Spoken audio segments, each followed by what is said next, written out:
Patreon.com/SideQuest Studios. $4 shows, and that will be coolio. That's all I got. That's my rap. So I even rap for you people. Ridiculous.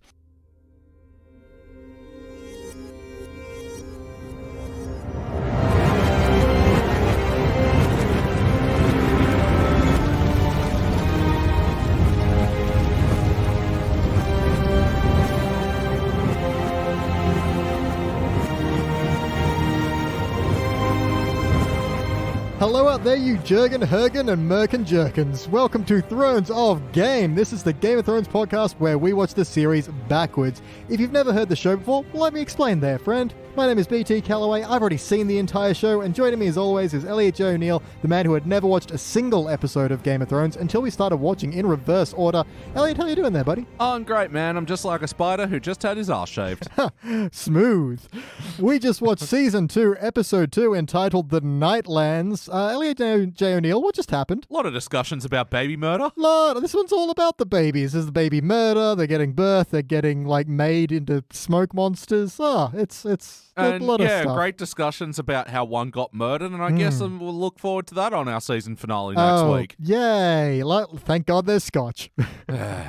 I mean, for those of you playing at home, this isn't, again, it's not one where anything big happens. You kind of see what Cranston does with his sons, and... Theon tries to hit on his own sister. Oh, yeah, that's right. Theon arrives at the Iron Isles and, just a little too comfy with what he doesn't know is his sister at the time, but still. And, Stannis makes a smoke monster with the Red Woman. All right. So that's how smoke assassins are born. That's where smoke monsters come from. Ah.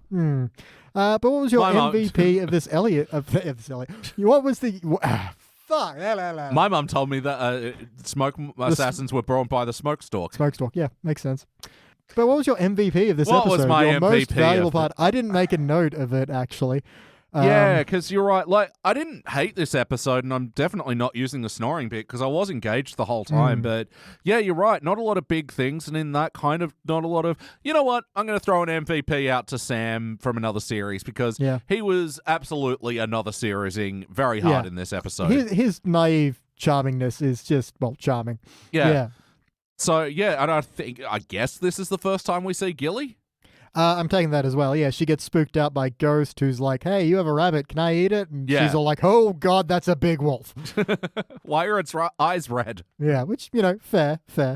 And then he's just like, shoo, go on. Off you hop, you giant wolf. He's really quite lovely when you get to know him. And then she's, you're so brave. And it's just watching his face change there and I'm kind of annoyed they skipped over the bit where she explained it to Sam, but I got to say that whole back and forth with Jon Snow was quite good. Yeah, I think that was just saving time. So, you don't have her explain what's going to happen to Sam and then have Sam explain to Jon. You just have them both explain it to Jon. But even then, didn't fully explain it. Just no, you don't understand what he does if they're born a boy. Yeah. Which is, and then Jon finds out. Anyway, I guess there's a bit of a problem in, she's pregnant. Later on, you see a baby, but you don't know it's not hers yet because that happens later. But just on that meet cute with the wolf, I do like that this sound design when, he's looking at Gilly just kind of falls away just a little bit and it's just them in a moment. It's nice. It's a very subtle move. Yeah, he can't even think of a score in his head. He's just so captivated by this young woman. Yep, and they were talking about farts once again earlier when they were all just like, oh, you fart when you die, and Sam's like, oh, yes, I know. You've read it in a book. No, that's later, actually. But, he's maybe just standing there going, okay, don't fart, Sam. She's very pretty. Don't fart.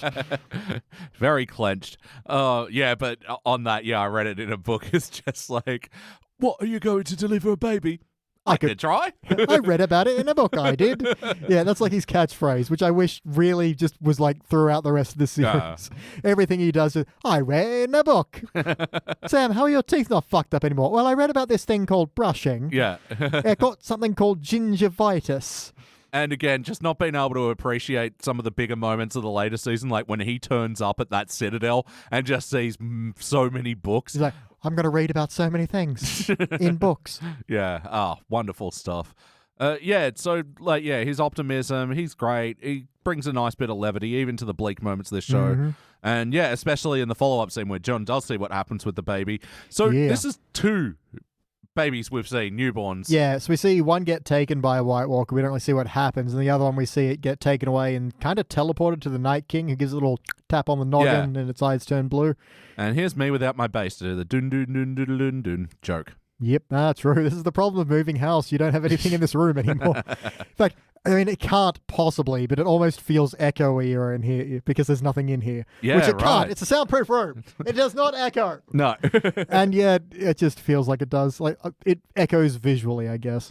Yeah, that's probably worth mentioning. I'm not sure if that's going to happen, but yeah, this could be the last Thrones of Game that's happening in this room. In the traditional side quest studios. Yeah. I don't know. We haven't organized far enough ahead, but maybe. So next time we'll be in a completely different location, possibly, maybe. I don't know.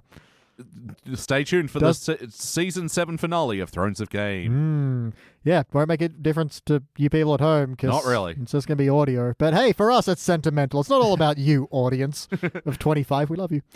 So who was your MVP? I'm just trying to, because I didn't write down little M, which I usually do. I kind of, okay, I cut, I'm going to mention, and then we'll talk about under the nudity heading, was the switch from like one nudity to the next when you go from Theon with his cabin girl to Littlefinger's House of Pleasure. It's a interesting cut. It's just piling all the nudity in one. Snatch cut. Snap. Well, I'm not very happy with that one. I'm sorry. Yeah, it's an unpleasant term. Yeah, it really is. But then we get to, we have Tyrion walking around whistling Reigns of Castlemere, and then we see Shay and Varys having a chat, and I'm like, that would have been a fun chat. I mean, it's one of those things where I'm glad we didn't focus on it because it would have just been a back and forth thing. It would have been much in terms of plot, but just the idea of it is very nice. They're both very sharp-witted people. It would have been fun. And they have this kind of, what I'm assuming is subtext where Varys says, oh, such a charming woman. You were lucky to have found her in the king's kitchens. Almost beggars belief. It's like, he's like saying, yeah, dude, I know this is not where she really came from. It's like, oh, you must truly taste her fish pie.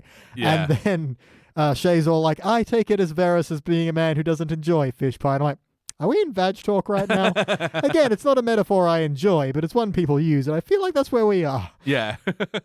So, that... and it's sort of interesting here seeing Tyrion and Varys not on the same team. Yeah, like not hostile exactly, but he's definitely give the, I know what you're doing here, and I figured it out, and I want you to know I figured it out. And then later on, there's a good little threat back and forth where Tyrion just stops the door and is like, look, I know we have little jabs at each other, but if you betray me, I'll kill you. Yeah. And Varys is like, oh, you can try, motherfucker. This is, again, leaning into that theory that Varys was actually a squid person, because he's got a bit where Tyrion says, I'll throw you in the ocean. He says, oh, you might be quite disappointed with the result. But he's clearly talking in metaphor. Yeah. Like, he's meaning, try to cross me, you're the one that's going to get it hurt. That's it. And yeah, that really does give some more context with the episode we just watched where Tyrion did the test to see who would betray him. And yeah, Varys held his word. So yeah, very interesting. Yep. Again, Varys just subtle employee of the month, as always. Big fan of everything he does. Let us then move on to nudity. There's a fair bit. There's a bit of nudity. So there's this woman in Theon's cabin who's just there to keep him company, I guess. I don't want this episode to be called this, but we did see the 3 types of boobs here. Where she was sitting and where she lied down and when she was in doggy. Yeah. I just wanted to have it mentioned. I'm not proud of myself for noticing this. But we do have the 3 types of blank as one of our running title gags. So, I mean, I'll try to steer away from it. Just means we got to push harder to figure out something better as we go. Yeah. But no, I quite another scene that was I found quite captivating as well. It's like, yeah, she's desperately trying to, be wed to a king or something. Yeah, someone important. And she's bigging up his importance, and he's obviously loving that. Mm-hmm. And then just how much the rest of the episode just smashes it. Oh yeah. Because you could make me your salt wife, and he's all like, no. Yeah. But then rocks up on shore, and he's like expecting like a big fanfare of people there to greet him. He's like, no one here. Did they get the day wrong? Are they using a different calendar? I'm gonna ask someone. He asked someone. They're like, the complete stone facing him, and he's like, okay, here's a coin. Tell me. He's like, I'll get your horse then, dipshit. Yeah. And then Yara rocks up and is all like, oh, hey, I know you. And he's all like, oh, well, you're gonna know me, baby. Yeah. And the particular feeling up of her, I was just like, Yeah, because I was like, wait, what the fuck's happening? Oh, okay, he doesn't, Yep. like, but does she? No, and then, like, because especially the way he was touching her, and it was very, like, full on, like, I mean, even though it was all under the clothes and, like, we didn't see anything, like, there is some suggestive circlings, you know? Oh my, yes. Like, and she kind of lent into it at certain points. Yeah. I'm still wondering what the point of this was. Just to well, embarrass him? She mentions it in the next episode / last episode where she's like, oh, I wanted to know what kind of man you were, and I found out. At the same time, like, he grabs her boob. Okay, fine, you're playing this game, I guess. Still gross. But then when he goes into her pants, you think, oh, well, stop. Yep. Dude, okay, the game is up. Yeah. Yeah, weird. I just wrote down, haha, ooh. Yeah. So that's certainly there.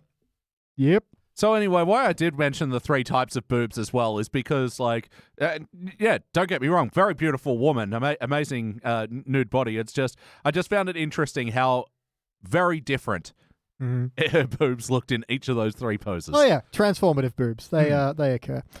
But yeah, so we smash cut from that nudity to Littlefinger's pleasure house, where some guy runs out and he's like, I'm not satisfied, and this other woman walks up and he's like, oh, the other fucking can't believe this happened in the episode. Yeah, I know, which is like, just this is where Littlefinger finds this other prostitute, just wipes her mouth and pushes her towards the dissatisfied guy. It's like, I just saw that, didn't I? Okay, Littlefinger just carries a cum rag. All right, well there we go. There's a thing I know now. Well, I guess if you're going to run an establishment like that in a time like that. I guess it's a thing, but, but just to go from the wipe to the open mouth, very French kiss.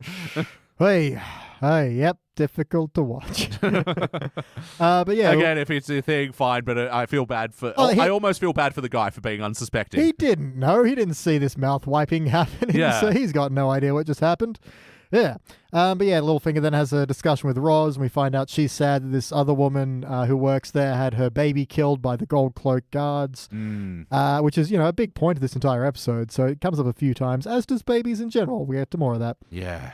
But then Littlefinger, in what is one of his more evil turns, is basically just like, look, I know you're sad and that's very rough. Let me tell you about this other woman that used to work here that was sad often, and she wasn't making me money, and that's a bad investment, and I really hate bad investments. So someone then offered me a whole lot of money to transform her in ways that would not occur to regular men. You know the kind of things that occur to regular men. Well, I won't say she didn't stop crying, but she was transformed. It's like, dude, Jesus. All kinds of fucked up. I know, I was like, holy shit, this is, bro. dialogue that just puts some horrid thoughts in your head. Just, I know. It's that horror movie thing of the horror you can't see is so much worse than the one you can, because you are going to the darkest recesses of your own imagination as to what transformed could mean. Yeah. Was Darth Maester involved? Was he all like, I want a bride for my Frankenstein I'll have in a few years?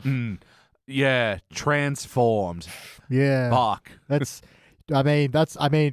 Bravo to the scene. It's well acted. I love the change in the score. I love Roz's reply acting, who's all just facial expression and just, oh shit. Yeah, like, and it's, one of these things. It's like, this is horrible done well. And like, you're right. The score, how that turns and how, like, he's using those sort of comforting sort of body language, and he's still using it while doing this very thinly veiled threat, and like just the choice of sort of lighting and shadowing and stuff, it was artful, beautifully made terribleness. Again, we need a word for this. By the end of the series we have to come up for a word for terrible done well, because it is exactly that, and you feel just awful watching it, but the fact that you feel something is the point, and it's really good.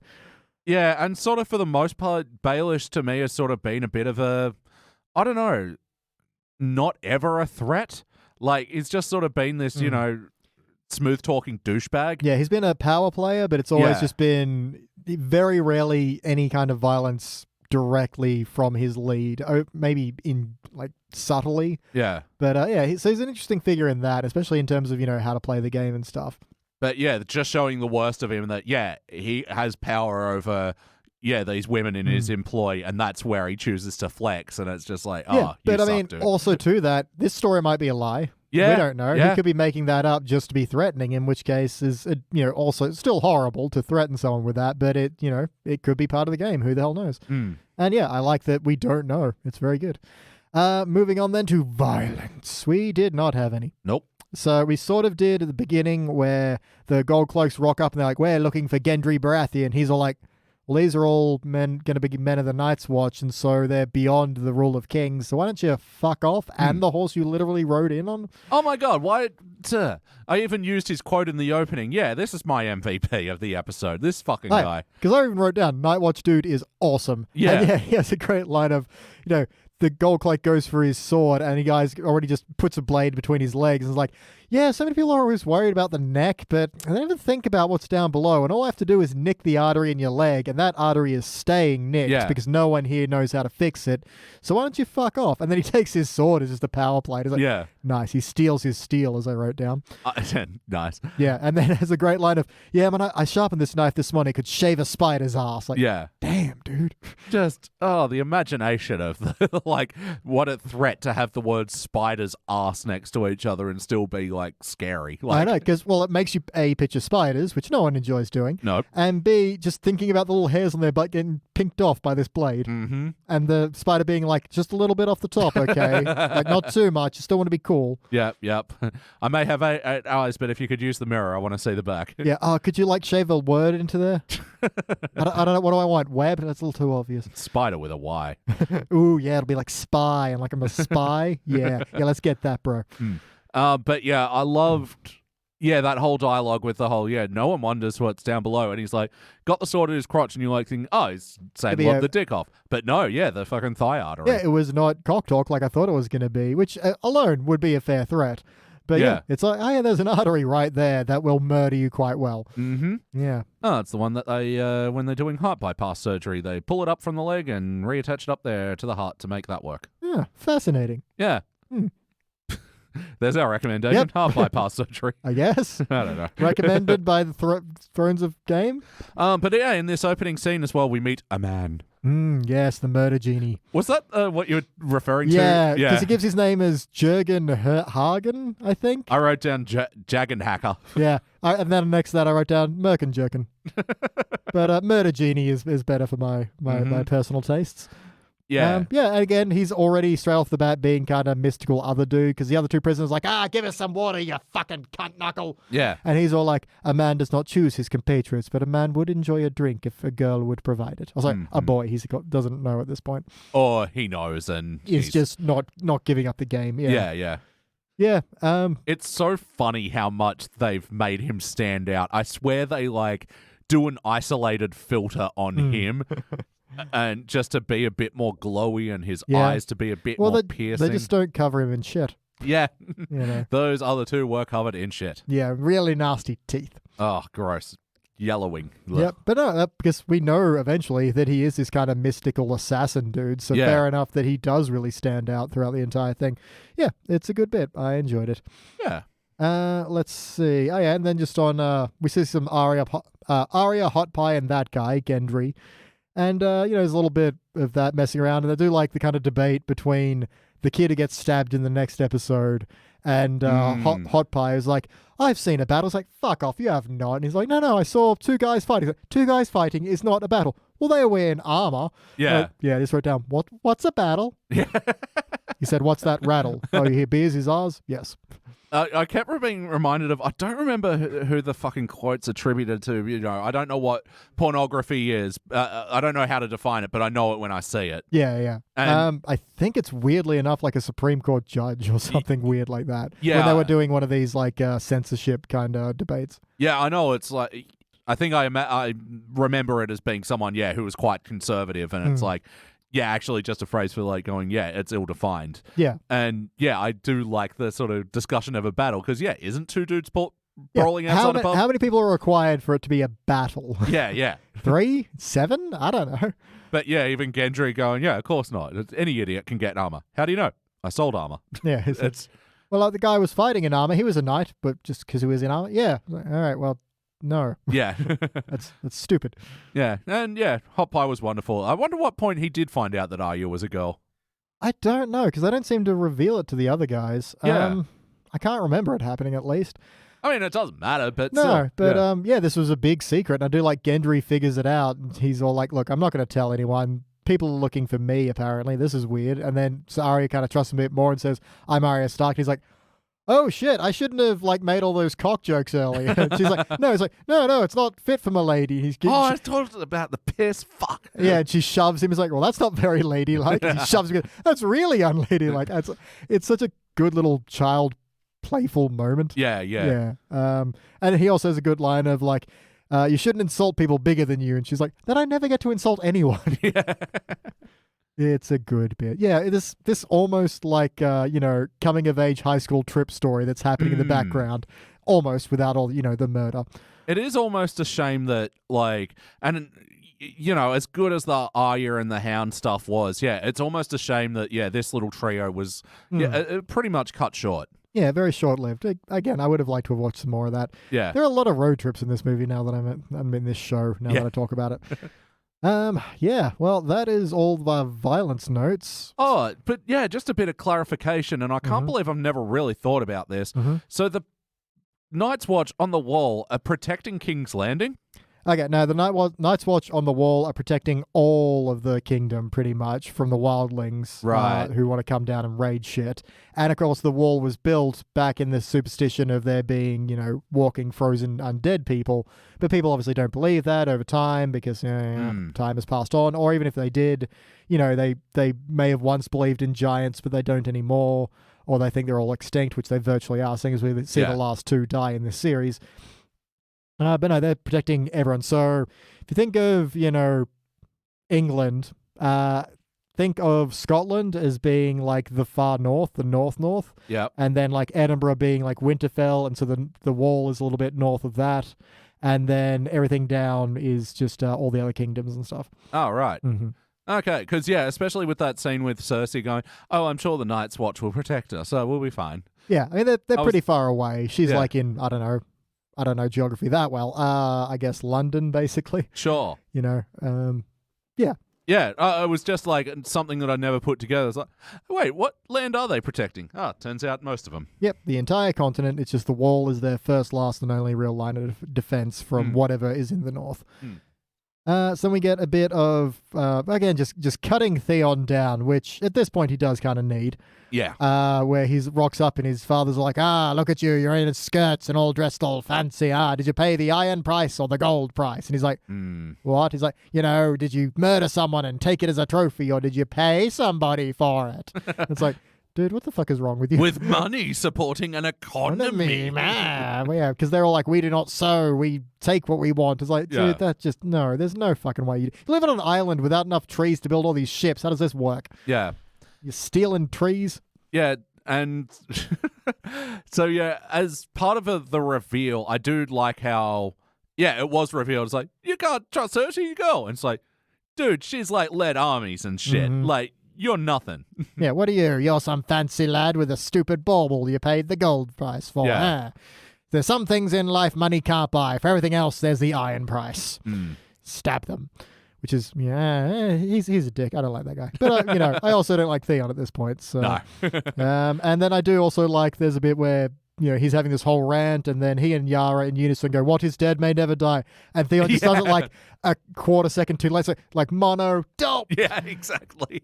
Yeah, but it's a simple thing that just shows that, these two are a unit and he's an outsider. And I do like that very simple way of doing it.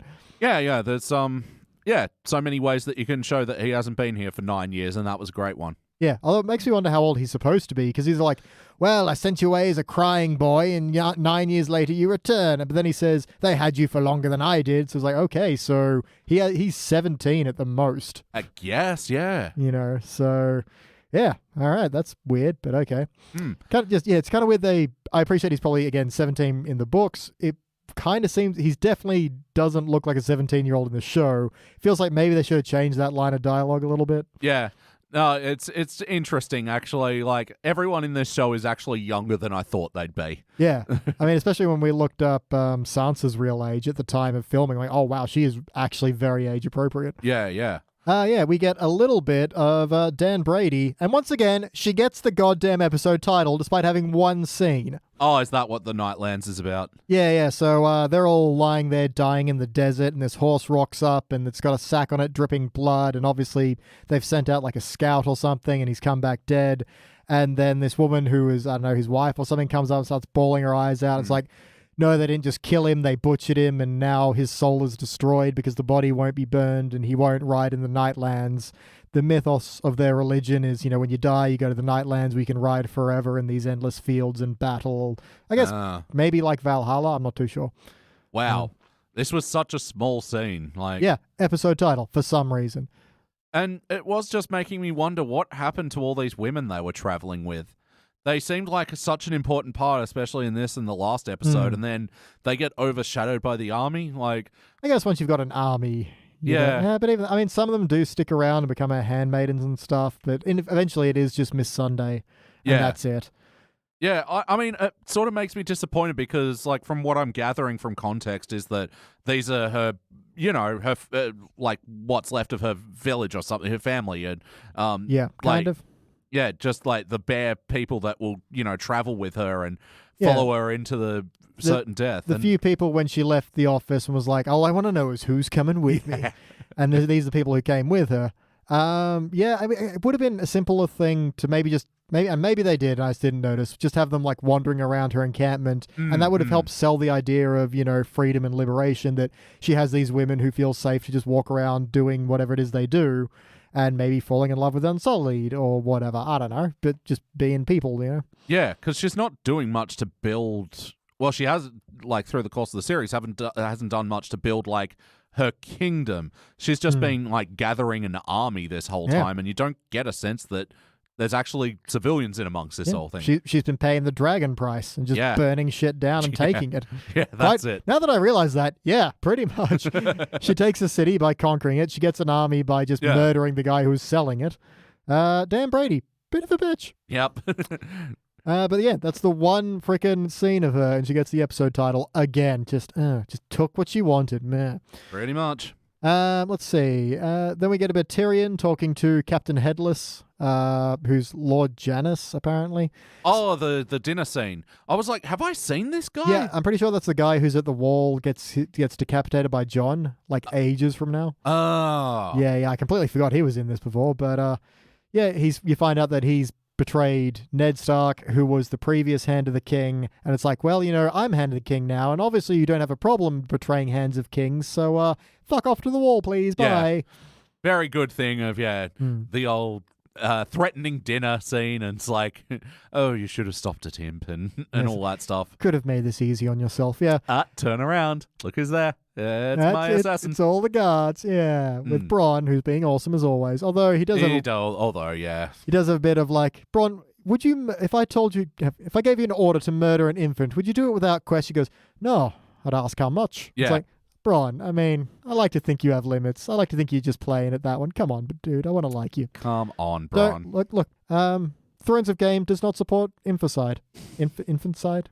Don't kill babies. I know it's a bold stance, but we take it. We take it proudly. Yeah, yes. You can quote us on that. Don't murder babies.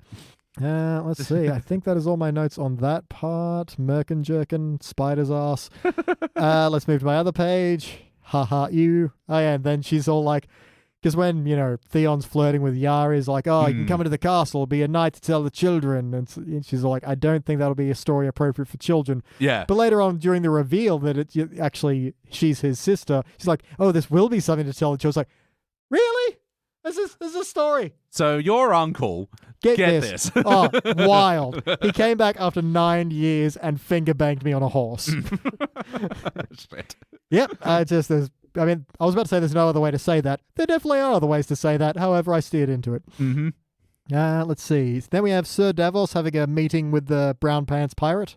Oh, yeah. This was a bit of a fun back and forth of... Mm-hmm. Yeah, Davos just has really good negotiation scenes, I reckon. Yeah, and I love this kind of background of him being a smuggler. I really want to watch... You know what? There's a spin-off I would love to see. I mean, you can't get the same actor because de-aging him would suck, but... Yeah. Man, he just sounds like he has such amazing adventures I want to know about. You know what? Don't make a series. make like an audio drama of him just sitting down and telling me stories of his adventures on the high Oh, seas. fuck yes. I would fucking love that. Tales of the Onion King. Yes! Oh my god! Guy who plays Sir Davos and people who own the rights to Game of Thrones, give us both. Well, because, I mean, this was a bit of a diversion, but this was always my idea when Breaking Bad ended, is just that I always thought there was so much more to tell with the Mike and Gus story. Yeah. And I'm glad that it's come back into Better Call Saul. And I gotta say, they've actually done an okay job of de-aging both of them guys. Because, Better Call Saul's meant to be the prequel to Breaking Bad. But I, in my best idea imagination, I always thought it would be a good idea to do like a pulpy animated series about Gus and Mike, like just a real limited series, like one of those sort of graphic novel come to animation sort of style things. Yeah. Like I'm perfectly satisfied with the incarnation in Better Call Saul because that show fucking rules. But anyway, something like that too, Game of Thrones. Yeah. I reckon you could do some awesomely stylized. It's still animated HBO, and they listen to this show, obviously. Obviously. All of HBO, all 25 people who listen to this podcast are one of them is just like broadcasting through all of HBO. Yeah. Obviously. Just keep up the good work there, guys. And also give us Tales of the Onion Knight. I want to listen/watch that. That sounds excellent. Hey, we are podcast producers. We have made a audio drama series. Yep, fiction podcast, Pulp Fury Radio. You can see our work, and we will work hard for you, especially for that HBO money. Oh, absolutely. If they give us the fucking Sir Davos to come commentate, to do the narration for us, we will produce the fuck out of it. Oh my, yes. But yeah, he's also got the good line of most pirates don't grow old. And it's like, just trying to say, hey, look, I know this isn't your usual thing, but you can make a fortune and retire if you want. Yep.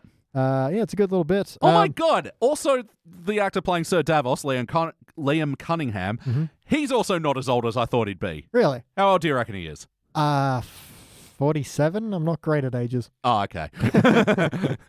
He's 59. Okay. Well, I picked him as being older. I just told you I'm not great with ages. So. Well, especially because we're watching him getting younger. I've still, I had it. Anyway, whatever. Yep. But then, Pirate Brown Pants is all like, I want the queen. It's like, what? He's like, I want to bang the queen. It's like, we can't. No, you're not going to let you rape her. It's like, no, I didn't say I was going to rape her. I said I was going to fuck her. Yeah. Like, you're not going to get to do that. I can be very persuasive. You can tell I've never tried to fuck you. That's why you don't think I'm good at it. It's like, fair? I mean, we can promise you golden glory. Can't promise you that. But shoot your shot, man. I felt like this happened at another point where it was what's-his-face trying to convince Baelish to do the thing because he could have a chance with Catelyn. Yeah. That's right. Yeah, a lot of men being given promises of women they do not have a chance of fucking. Yeah, well, I mean, hey, in Brown Pants' favor? Yeah, sorry, I think thanks. In Brown Pants' favor, he just says, look, just give me a chance. Yeah. That's it. I'll take, not expecting anything else. Not going to force myself. Just give me a shot. Yeah. So, yeah, he's like Euron in that sense. Yeah. Let's see. Tyrion and Seesaw hang out for a bit, and then he lines up a bunch of his pirates, and they do take a chance. I mean, maybe musicals impress Cersei. It's like, well, those harmonies are just woo. I'm normally more attracted to people related to me, but I mean, it's a good, good performance. It's new feelings awakening in Cersei. So Tyrion and Seesaw have a little back and forth where she's all like, oh, now you have the reputation of being a queen who slaughters babies, and she's all like, and he's like, oh, Joffrey did that, didn't he? Or did he even tell you? I don't know which is worse. Another No Joffrey episode. Yeah, just his influence. And in that, I was like, is this just trying to Cersei having bad dialogue, or the show writing bad dialogue? It's a little bit off for her, yeah. The first joke you ever did was killing our mother. I don't get it. Yes, our mother gone for the sake of you. It's a biting line, but it's a weird little... Yeah. I guess, hey, to bring this ugly little imp in the world, your mother's dead. Yeah. I guess. One of those dry, ironic humors, I suppose. I mean, obviously Cersei is not a person of the people and hasn't gone down to, the various open mic nights down in her kingdom. But yeah, she does need to learn a thing or two about comedy. So then, get this. Her mother died. Whoa. Tough crowd. Oh. Just see the little Bo Peep crook just come off stage. Can I remind you, I can have you all murdered. Oh, yeah. And that's how she keeps getting laughs. And that's why she thinks she's a great comedian. Mm-hmm. There you go. And then we get a bit of Stannis hanging out with a red woman who's all like, death by fire is the purest death. Shut up, Galaxy Brain. And then they make a schmeck baby. Schmeck baby. Yep. Schmeck baby. Schmeck baby.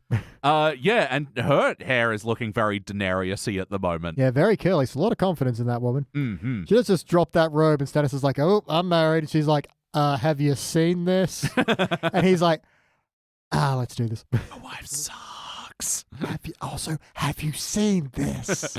It was a very awkward scene in that, yeah, she was practically Starkers and then he was still wearing everything. Yeah. Like, I get that, we've laughed before about everyone, having to untie everything and how long that takes. Yeah. But, I mean, surely, Stannis did not have the time.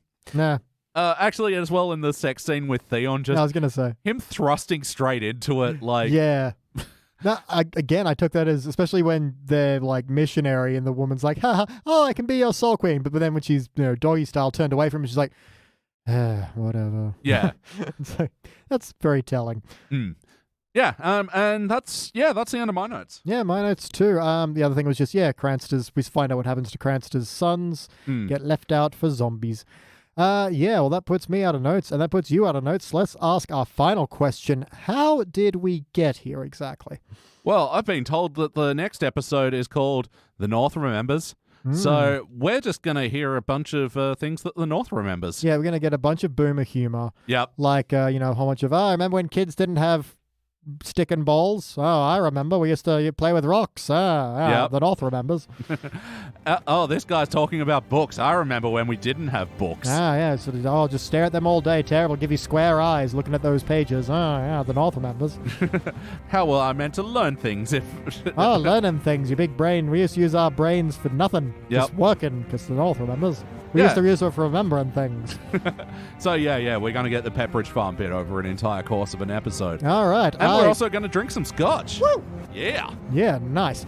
All right. Well, until that scotchy good time, I've been BT Calloway. That's been Elliot Jay O'Neill. Goodbye. And for now, our watch is ended.